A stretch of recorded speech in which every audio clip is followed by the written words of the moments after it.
बिस्मिल्लाहिर्रहमानिर्रहीम। आज की मेरी ये वीडियो है जिसमें मैं ये बताना चाहता हूँ कि जो स्टूडेंट 48 नंबर से फेल हो रहे हैं, 49 नंबर से फेल हो रहे हैं, वो क्यों फेल हो रहे हैं, उसकी क्या वजह। तीन ऐसी बातें हैं जो 48 वाले, 49 वाले या 42, 44 वाले भी इसमें शामिल है, जिसके नंबर 42 से ऊपर आते हैं ना और 49 तक आके रुक जाते हैं।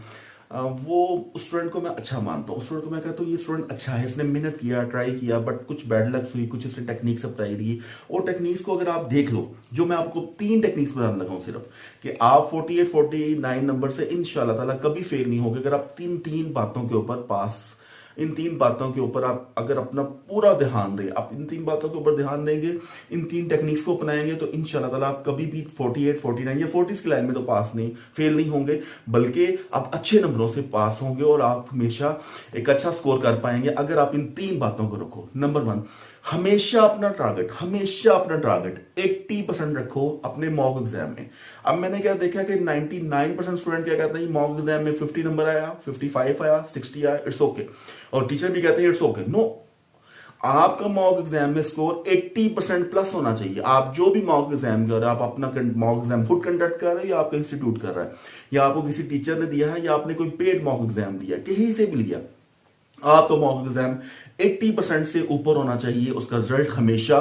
तो फिर आप अपने इम्तिहान को दे सकते हैं, अदरवाइज आपको रिव्यू करने की जरूरत है, अदरवाइज आपको दोबारा पढ़ने की जरूरत है। तो इस लिहाज से मैं आपको हमेशा कहूंगा कि हमेशा आप अपने मॉक एग्जाम को, अपने हर चीज को, अपनी प्रिपरेशन को 80 तक रखें। अगर आप अपनी इंटरनल तैयारी 80 से बिलो रखेंगे, 60 रखेंगे, 55 रखेंगे, तो वो आप, इसका मतलब है बिल्कुल बॉटम लाइन पे है, बिल्कुल आप ऐसी लाइन पे हैं कि जिसमें आपको या तो फिर 51, 52 नंबर आ सकते हैं जैसे नॉर्मली स्टूडेंट्स के आते हैं, या फिर 48, 49 पे वो स्टक हो जाते हैं। तो इस लिहाज से आपको हमेशा अपना टारगेट 80 प्लस रखना है। यही वजह है कि जो स्टूडेंट 80 प्लस की तैयारी करते हैं वही कामयाब होते हैं और वही अपने आप को हमेशा से आगे की तरफ लेके चलते हैं।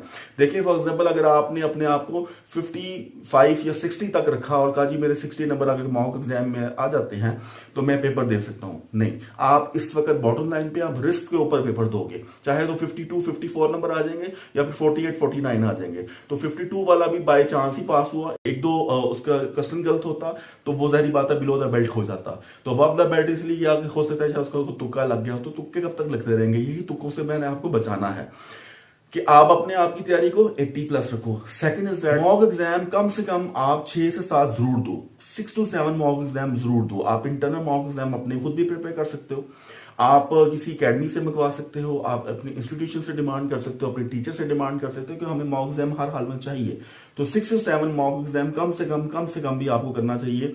और हर मॉक एग्जाम के एटलीस्ट 25 से 30 क्वेश्चन, या चले 20 से 25 क्वेश्चन तो जरूर होना चाहिए। इस तरह से आप 140 तो इधर से कर जाओ। और last in one is that CRC क्या होता है, कंसेप्चुअल रिव्यू क्लास। मैंने अपनी लास्ट वीडियो में भी कहा था conceptual review class is a life line of your ACCA may be.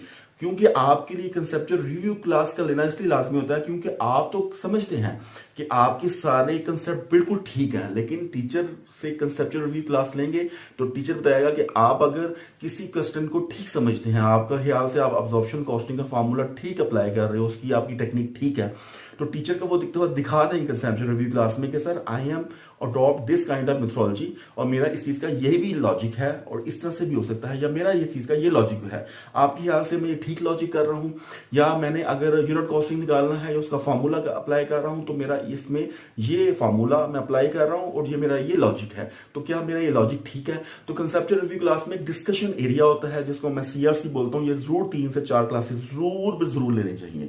तो अगर आप 3 काम कर लेंगे, नंबर 1 काम क्या, आपने हमेशा 80 प्लस मार्क का टारगेट रख के तैयारी करनी है। सेकंड इज दैट क्या, कि आपने कम से कम 6 से 7 मॉक एग्जाम अडॉप्ट करने हैं और फिर उसको लेकर चलना। और थर्ड वन इज दैट क्या, सीआरसी यानी कंसेप्चुअल रिव्यू क्लास अपने टीचर से जरूर लेनी है। उम्मीद है आपको ये वीडियो पसंद आई होगी। लाइक करो, शेयर करो, सब्सक्राइब करो। Thank you.